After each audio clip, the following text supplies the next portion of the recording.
Welcome to my channel. This is episode 1 of my UC Q&A series about how to get an on-campus job. Today I'm going to be covering where to find job postings, interview tips, resources for resume reviewing, how to maintain a good work-life balance, and my personal experience with working in a remote environment. This was the most highly requested video topic according to the voting on my Instagram polls, but it's not too late if you still want to submit questions. Just scroll down to the description, follow the link to my Instagram, and send me a message, and please subscribe while you're down there. Or you could just simply comment your question below and I'll get to your question. So with all that aside, let's get into the video. The Student Employment Office is your one-stop shop to pick up paper applications for on-campus jobs that are currently hiring. You could fill out an application directly in the lobby, or you could take it with you and return it in person anytime before the closing date for that job posting.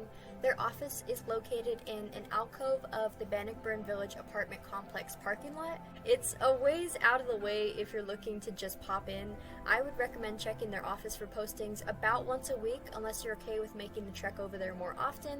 Just as a disclaimer, obviously right now with COVID and the campus closure, there is no picking up paper applications in person right now, but once things go back to normal, that will become the standard procedure again. A limitation of relying solely on the Student Employment Office is that students come and go all day long and pick up applications, so you could happen to walk through the doors at an inopportune time near the end of the day when the staff is about to reprint more applications, but to you it looks like there's only a handful of jobs open when that might not really be the case. So to avoid the confusion, I would recommend using Handshake. Handshake is the online system used by UCR for job postings, and in addition to on-campus jobs, it also shows off-campus jobs and internships and volunteer opportunities. Additionally, the coolest feature, in my opinion, is that it shows you the desired demographic that an organization is looking for. They do this on a GPA basis, a grade level basis, and a major basis, so oftentimes just logging into the system and cross-checking whether an organization is looking for a student with your specific qualifications can save you a lot of time. One snag with relying on Handshake alone is that not all on-campus jobs will be listed on Handshake. For example, during my freshman year, I wanted to work for one of the dining halls, and their applications were only available in the Student Employment Office, not online. So that's just one thing to keep in mind. Make sure that you do your due diligence to make sure that you're not missing out on any opportunities. If you're selected to proceed to the interview phase for any job that you apply for, typically you'll be called on the phone by a representative from the Student Employment Office. For most, if not all, on-campus jobs, you'll be required to submit a copy of your term schedule, so you don't have to worry about being called during class and missing your chance to interview. But with that being said, be on the lookout for a call from a 951 area code if you go to UCR. It could come anytime after you submit an application, and most definitely be mentally prepared to be called out of the blue.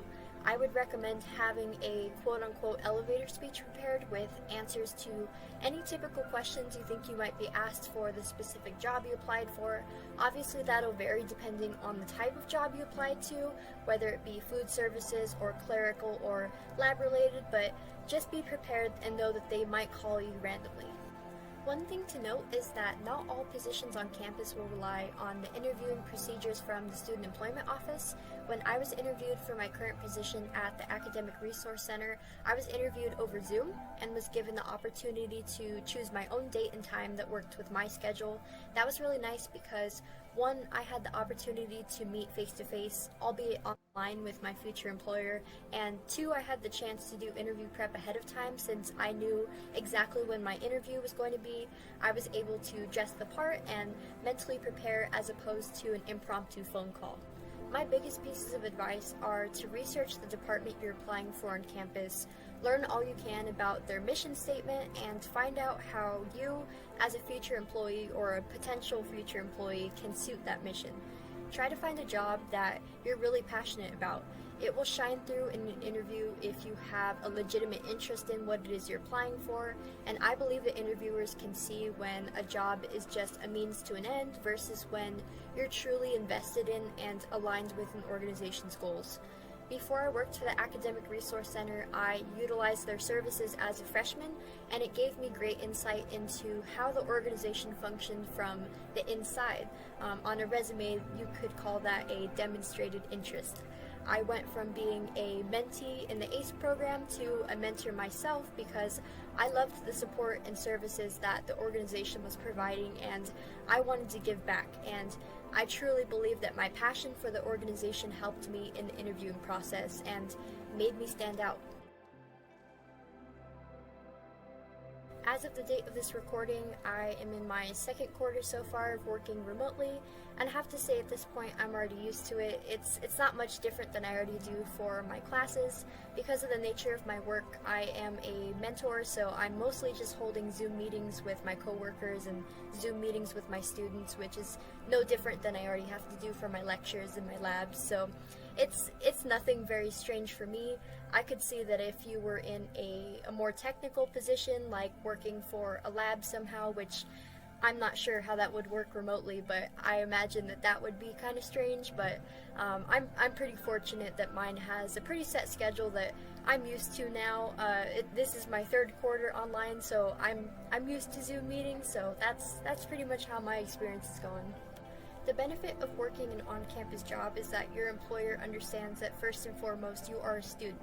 That is your number one obligation. So if you need to request time off, if you need to request a day off or starting a shift later because you need to study for an exam, or you need to catch up on work that you might have turned in late, which hopefully you're not doing that, but stuff happens. They understand that, and so that's a really good benefit of having an on-campus job. Not that you should be abusing that privilege, because that's something that should only be a last resort kind of thing. I've never had to do that myself, but just knowing that you do have the flexibility to do that is nice. And also, most on-campus jobs, unless you're working something like food services, the dining halls, you'll have a pretty rigid schedule every week. For the Academic Resource Center, I know my hours throughout the whole quarter and they never change. So I'm able to plan around that and around my classes and have designated study time that's the same throughout the whole quarter. So it's nice for me that I'm able to have a really rigid schedule, which you probably will have at most on-campus jobs. As to how I found the online job, I looked inside of the handshake system that I mentioned earlier. It was listed as specifically remote. There was a little designation there that the job would be continuing online in this online format. So when you're looking for a remote position, it will be specified that it's specifically remote. So that's the kind of thing that you look for. As far as maintaining a good work-life balance is considered, a lot of it just comes down to you as a student, you as an individual. I can pose questions that can kind of help you evaluate yourself, but it all comes down to your specific circumstance. So what do your classes look like in a certain quarter? Do you have a lot of very challenging classes, or do you have some flexibility where you think that you can give up 8 to 10 hours in a week of your time? Have you ever worked a job before? And if you have worked a job before, was it just during the summer, or have you taken classes at the same time? Do you procrastinate a lot, or are you someone that's able to stick to a very rigid study schedule? Do you want to prioritize clubs, or do you want to prioritize academic/work? A lot of the times there's going to be give and take no matter what. You have to learn how to compromise, and you have to learn how to be very intentional with your time. Time management is something that you have to have a very solid grasp on if you want to work a job while you're in school. My advice is that for any incoming college student, any freshman college student, you shouldn't work the first quarter, because that is going to be where you are setting your habits as far as studying.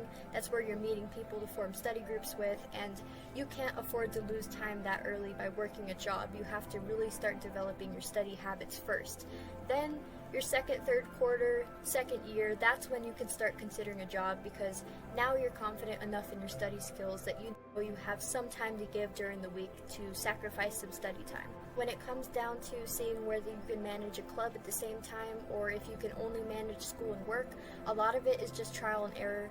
Luckily, with the way that Zoom has been and the way the online school has been, with club meetings being online, a lot of clubs have been having their meetings very late at night, so it typically won't be interfering with your classes, it typically won't be interfering with your work schedule, but it just comes down to whether you can use that 1 hour or 2 hours of the club time for clubs, or whether it should have been better used for studying. And like I said, a lot of it is just trial and error. You have to keep trying to see what's working and what's not working, and constantly reevaluate yourself, especially in the very first quarter that you're working. If you're finding that just having a job with classes is too much for you, then it's too much for you. If it's going good so far, try taking on a club too if you want to do something personal for yourself, and evaluate whether you can handle that or not. If it starts affecting your academics, then you can reevaluate at that point. But a lot of it just comes down to, are you able to structure your time effectively? Are you able to stick to schedules and not procrastinate? If you have a work shift right in the middle of the day, can you completely commit to the fact that 2 to 4 o'clock is going to be your designated study time, or are you going to try to push it off late tonight where the studying won't end up happening? You have to really know yourself as a student first and evaluate it on that basis. UCR's Career Center is a really great resource for resume reviewing. You can show up during drop-in hours and request help related to resumes. They can even help you figure out where to start if you've never written a resume before. A representative will go through your resume with you line by line and help you replace wording that is confusing or unnecessary, and help you structure it so that it usually fits under a page or less. The Career Center also has sample resume formats listed on their website. For instance, a sample resume for BCOE students, there's a sample resume for CHAS students. I highly recommend getting your resume reviewed because, for instance, job duties that make sense to you might not always make sense to a reader. Maybe you had a job title in the past like Human Services Coordinator. Well, what does that mean, and how do you explain it in simpler terms to a stranger? And a representative from the Career Center will pose questions like this to overall help you improve the quality of your resume. And the Career Center still has drop-in hours online. I've utilized their Zoom format before, and it wasn't much different than an in-person meeting, to be honest. The other benefit of using the UCR Career Center for the resume services is that if you're applying to an on-campus job, the Career Center is also an on-campus department, so they kind of have an inside look into what these different departments are looking for, and they can give you tips onto how to structure it for that specific department.